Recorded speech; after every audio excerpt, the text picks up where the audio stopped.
Ayan mga kababayan, bale inimbitahan nga po si Senator Trillanes para po sa susunod na impeachment proceedings na gaganapin sa April 22. Bale ang sabi, over alleged suspicious transaction na tied kay VP Sara yung sa AMLAC. Bale ang sabi dyan, um, House Committee na-approve yung na-issue na subpoena para po mag-testify or magsalita nga si Senator Trillanes and the Anti-Money Laundering Council. Included na po dyan yung subpoena to SESDECUM for records of alleged suspicious bank transactions na link po kay Sara Duterte kasama ang asawa niya na si Man Scarpio. Di ba kung matatandaan nyo, nagkaroon ng, if I'm not mistaken, parang 17 Congress ata yun, yung parang naging hearing. Ayan, panoorin nyo po. Ayan, nagsabi diyan si Man Scarpio na hindi siya papayag or hindi sang-ayon na pumirma para sa pag-waive ng bank secrecy.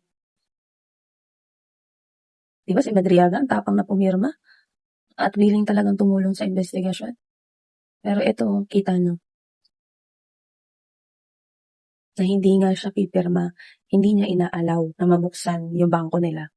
So ayan, ang sabi dyan ni De Lima, yan, naging testimony po ni Trillanes noong 19th Congress naman, kung matatandaan ninyo, yung parang Quadcom hearing, no?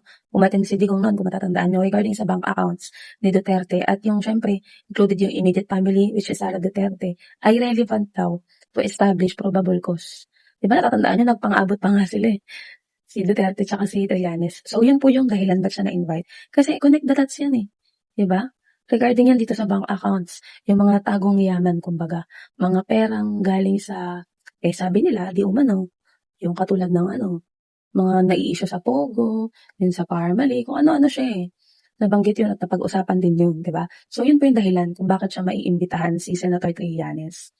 Pero ang tanong dyan mga kababayan a-attend kaya itong si Sara Duterte? Siyempre, di ba, she keep on insisting na, ini-insist niya nang ini-insist na sinungaling si Madriaga, na kasinungalingan lahat, gawa-gawa lang daw. Pero hindi naman siya uma-attend. Hindi niya pinapasinungalingan. Kumbaga, imbis na sagutin yung mga aligasyon, yung mga akusasyon laban sa kanya, ang ginawa po ng kampo niya ay mag-file ng petition para sa temporary restraining order.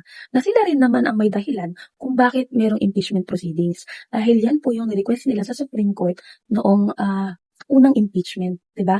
Kung matatandaan nyo, ito yung rules ng Supreme Court. Kaya nga kahit na naka-4 na request na sila ng TRO, hindi po mapayag-payagan dahil nga po sinusunod ng Kamara kung ano po yung rules ng Supreme Court. Dahil ang dahilan po ng rules na yan ay si Sara Duterte din. Di ba yan yung pinipilit nila nung unang impeachment pa? Kaya nga ang nakakatawa, nagyayabang-yabang na ready na daw, bloodbath na daw, ready nang harapin yung mga aligasyon. Pero pag andyan na, hindi naman na makapagsalita, hindi na maka-attend. Yung sinasabi nilang sinungaling, si Madriaga, ayan, umattend.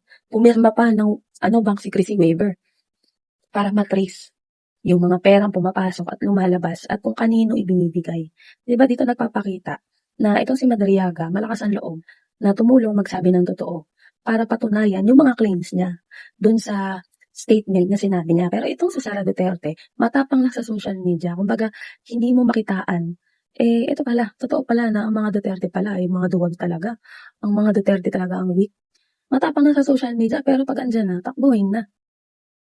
Di ba makikita mo dito kung sino yung may credibility? Kahit papipiliin ako, Sara versus Ramil Madriaga, kay Ramil na ako Kasi itong mga Duterte, alam naman natin kung anong mga tunay na ugali niyan. Mula pa nung umpisa yan, dahil stab-plot nila kay PBBM. Kaya hindi maiiwasan na yung mga tao, hati talaga ng opinion. Dahil very obvious at makikita nila kung anong klaseng tao ang mga Duterte.